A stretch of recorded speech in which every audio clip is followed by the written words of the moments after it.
नुकत्याच आमच्या सासूबाई नर्मदा परिक्रमा करून आल्या. नर्मदा परिक्रमा ही फक्त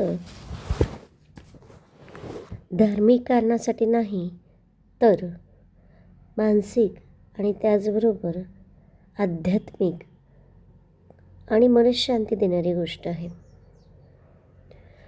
ही परिक्रमा करताना ओंकारेश्वर पासून सुरुवात केली जाते. तिथे बमलेश्वराचे दर्शन घेतले जाते.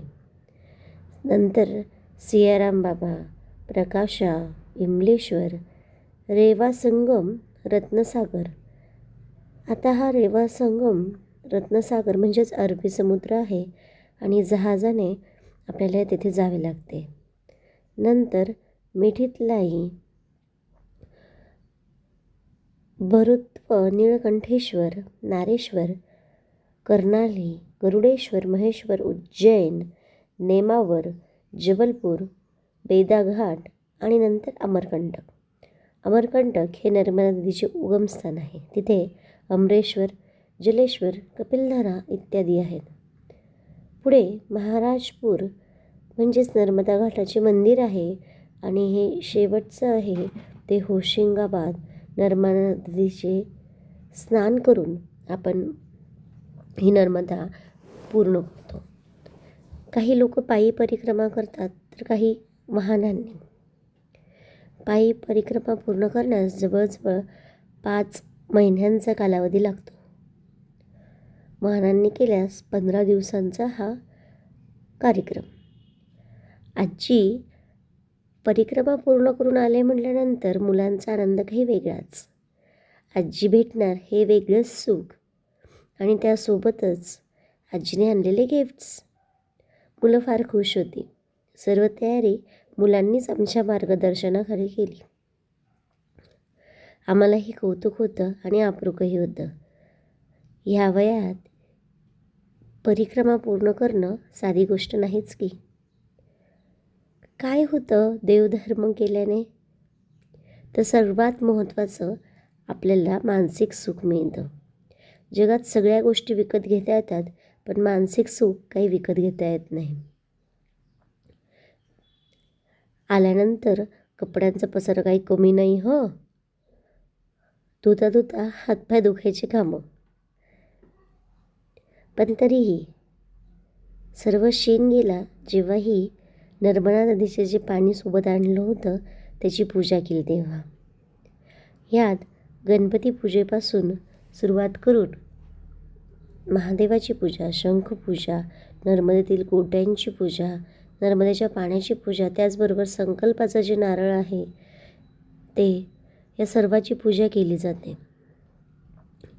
नर्मदेची आरती, नर्मदा अष्टक, त्याचबरोबर नर्मदेसाठी संकल्प करून नर्मदेची पूजा इथे केली जाते. अतिशय सुंदर आणि पवित्र असं पाणी आहे. मग दुसरा प्रश्न की नर्मदा नदी पवित्रच आहे, मग पुन्हा घरी आल्यानंतर तिची पूजा का करायची? असं म्हटलं जातं की आपण आपल्या मनात आलेले जे काही विचार असतील तर सगळ्यात पहिले पाणी शोषून घेतं. मग आपल्या मनात पाणी आणताना, नर्मदा नदी तर पवित्रच आहे, पण पाणी आणताना जर काही विचार आले असतील तर त्या विचारांचा प्रभाव त्या पाण्यावर राहू नये म्हणून मंत्र उच्चारण करून त्या पाण्याला पुनश्च पवित्र केले जाते. त्याचबरोबर कन्यापूजन देखील केले जाते. आपल्या इच्छेनुसार आपल्याला वाटेल ते आपण मुलींना देऊ शकतो.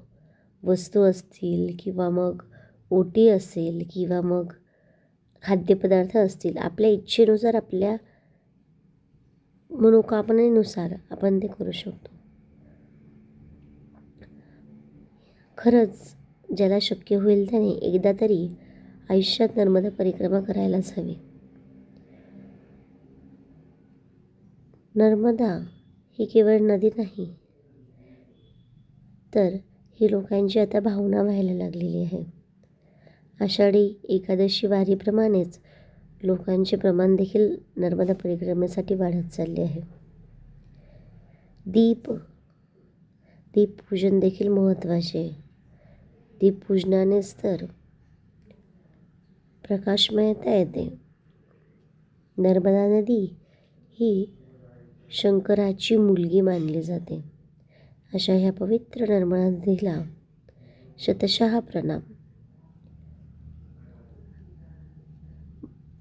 परिक्रमा करत असताना आपण 15 दिवस कुटुंबापासून दूर असतो. कुटुंबाबद्दलचं प्रेम देखील वाढतं. त्याचबरोबर आपल्याला एक व्यासंग निर्माण होतं आणि विरक्ती यायला लागते. म्हणूनच की काय, पूर्वीपासून